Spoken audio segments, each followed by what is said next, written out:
provocation is that data outputs are consequential. So the most common way in which EdTech data companies monetize user data is by what we call datafying products.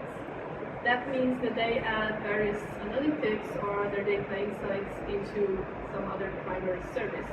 For example, if you imagine a video call platform, they might offer statistics of behavior on the call or just time speaking per participant and things like that. So such data outputs and metrics can be produced for different audiences, including beyond universities. And I imagine the entire diversity of infrastructure platforms used by one university, anything from enterprise software all the way to virtual learning environments, different apps, digital texts, and so on. So these platforms produce large amounts of user data that can be potentially valuable to different organizations. But these data outputs lead to social action and they have effects. They might be consequential at the institutional level.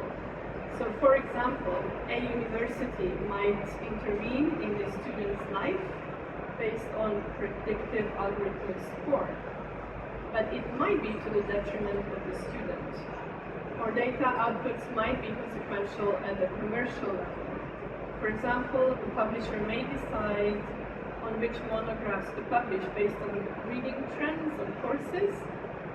But now these statistics might be already driven by behavioral nudging students what to read. So then you would have a double loop here of intervening in reader behavior as well as author and publishing opportunities. Or data might be consequential at the state or policy level as governments make policy decisions.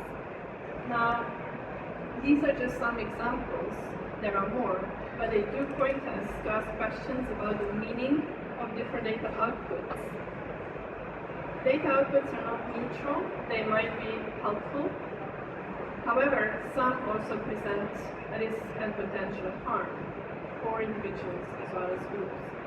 So hence, it matters what kind of data outputs are produced, by whom, for what purpose, and with what consequence. And who gets to decide when things are being released, used, or even abandoned.